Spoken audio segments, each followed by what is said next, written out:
जय श्री हरि, जय श्री राम, जय बजरंगबली। बांधवों, रामायण के बालकांड का दोहा संख्या 46 के बाद का वाचन मैं आज कर रहा हूँ।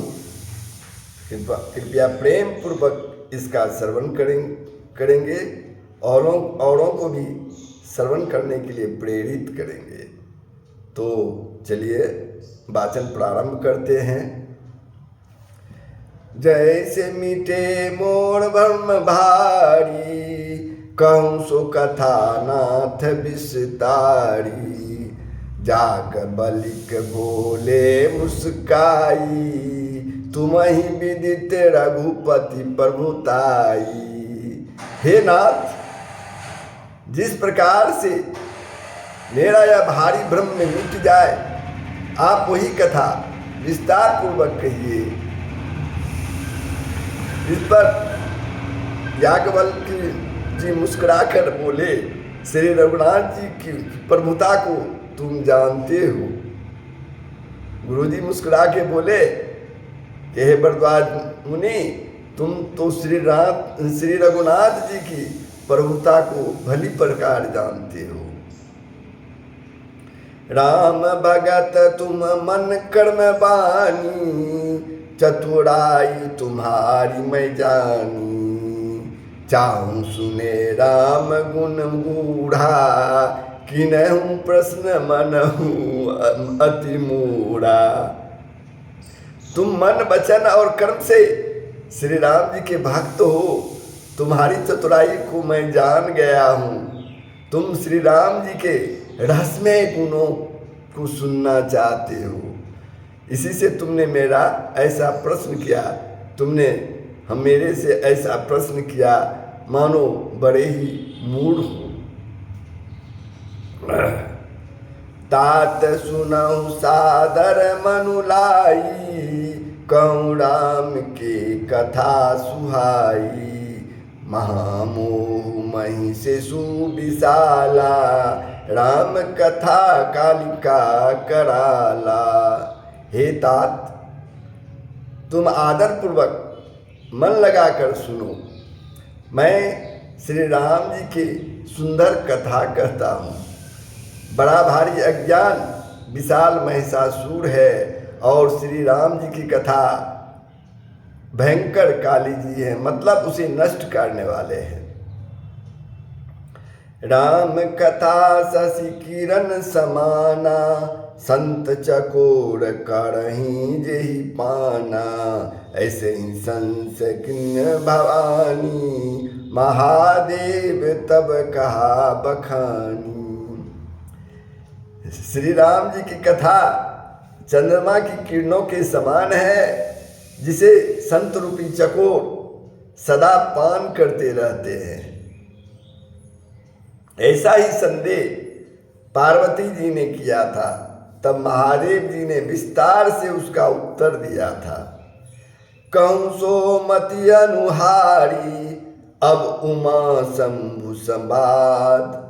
कहूँ सो मति अनुहारी, अब उमा शंभु संवाद। भयउ समय जेहि हे तुझे, सुन मुनि मिटहि विषाद। सियावर राम जय जय राम, सियापति राम जय जय राम।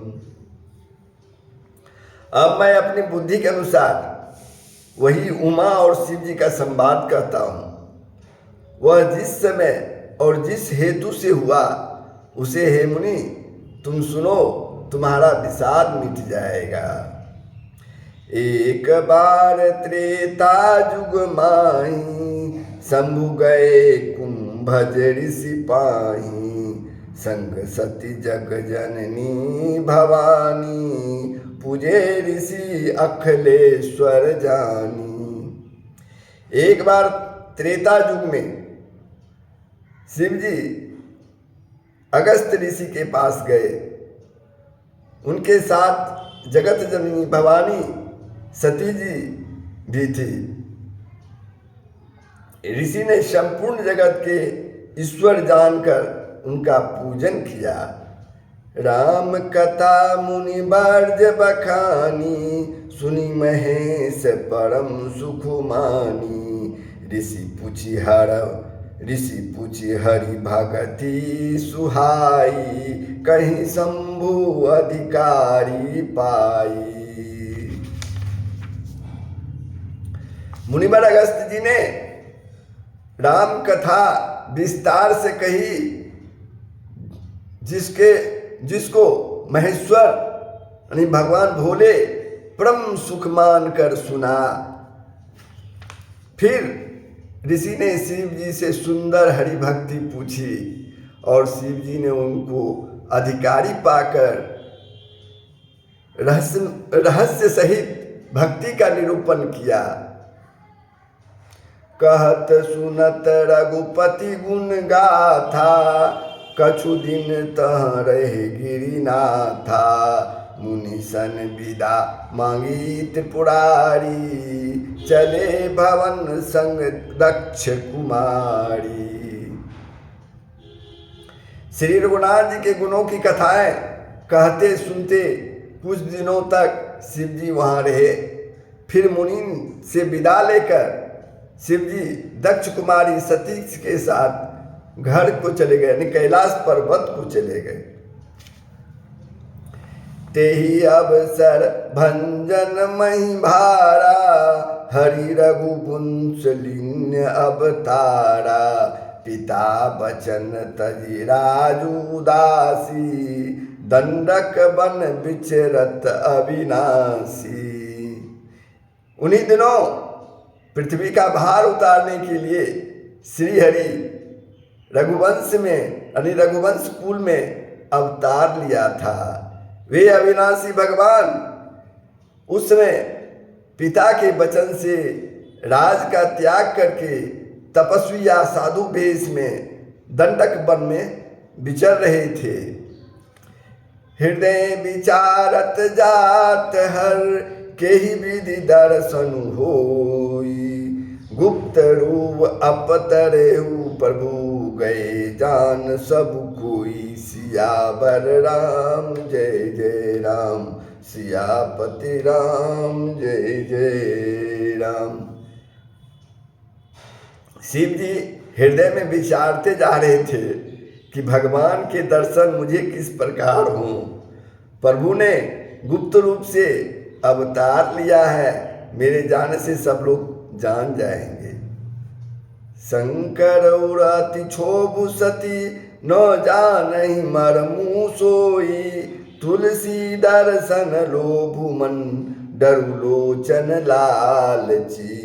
सियावर राम जय जय राम, सियापति राम जय जय राम। श्री शंकर जी के हृदय में इस बात को लेकर बड़ी खलबली उत्पन्न हो गई, परंतु सती जी इस भेद को नहीं जानती थी। तुलसीदास जी कहते हैं कि शिव जी के मन में भेद खुलने का डर था, परंतु दर्शन के लोभ उनके नेत्र ललचा रहे थे कि मैं कब जाऊं अयोध्या, श्री हरि जो राम के रूप में अवतरित हुए हैं उनका दर्शन करूं। रावण मरण मनुज कर जाचा, प्रभु विधि बचनु किन्चह साचा। जो नहीं जाऊं रही पछतावा, करत विचारु न बनत बनावा। रावण ने ब्रह्मा जी से अपनी मृत्यु मनुष्य के हाथ से मांगी थी। ब्रह्मा जी के वचनों को प्रभु सत्य करना चाहते हैं। मैं जो पास नहीं जाता हूँ तो बड़ा पछतावा रह जाएगा, मतलब श्री हरि के अंश श्री राम के पास नहीं जाता हूँ तो बड़ा पछतावा रह जाएगा। इस प्रकार शिव जी विचार करते थे, परंतु कोई भी युक्ति ठीक नहीं बैठती थी। अगर मैं वहाँ जाऊँ तो लोगों को जानकारी हो जाएगी। यही विधि भय सोच बस ईसा, तेहि समय जाई 10 सीसा।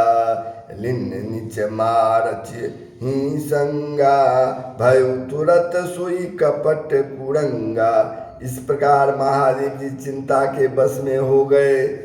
उसी समय नीच रावण ने जाकर मारीच को साथ लिया और वह मारीच तुरंत कपट मृग बन गया। मृग में मतलब हिरण में परिवर्तित हो गया। करी छलु मूढ़ हरि बेदेहि, प्रभु प्रभाव तस विदित न तेहि। मृग बधि बंधु सहित हरि आए, आश्रम देखी नयन जल छाए। रावण ने छल करके सीता जी को हर लिया। उसे श्री रामचंद्र जी के वास्तविक प्रभाव का कुछ भी पता न था। मृग को मारकर भाई लक्ष्मण सहित श्री हरि आश्रम में आए और उसे खाली देखकर अर्थात वहाँ सीता जी को न पाकर उनके नेत्रों आंसुओं से भर गए। बिरह विकल नर इव रघुराई, खोजत विपिन फिरत दो भाई। कबहु जोग वियोग न जाके, देखा प्रगट बिरह दुखुता के। श्री रघुनाथ जी मनुष्यों की भांति विरह से व्याकुल हैं और दोनों भाई वन में सीता जी को खोजते हुए फिर रहे हैं, जिनके कभी उनका कोई संयोग वियोग नहीं, उनमें प्रत्यक्ष विरह का दुख देखा गया। मतलब सीता जी को तो रावण ने हर लिया, इधर दोनों भाई व्याकुल हैं। श्री राम जी विरह में व्याकुल हैं और जंगल में खोज रहे हैं। अति विचित्र रघुपति चरित, जानहि परम सुजान। अति विचित्र रघुपति चरित, जानहि परम सुजान। जे मति मंद विमोह बस, हृदय धरहि कछुआन। सियावर राम जय जय राम, सियापति राम जय जय राम। श्री रघुनाथ जी का यानी श्री राम जी का चरित्र बड़ा ही विचित्र है। उसको पहुँचे हुए ज्ञानी जन ही जानते हैं। जो मंद बुद्धि हैं वे तो विशेष रूप से मोह के बस में होकर हृदय में कुछ दूसरी बात समझ बैठते हैं। तो बांधवों, आज बालकांड के दोहा 49 तक का वाचन किया हूँ। कृपया इसका प्रेम पूर्वक श्रवण कीजिए, औरों को भी श्रवण करने के प्रेरित कीजिए और लोक परलोक को सुधार कर मोक्ष की प्राप्ति कीजिए। श्री हरि का नाम लेते रहिए, श्री हरि का नाम लेते रहिए। जय प्रभु श्री राम, जय बजरंग।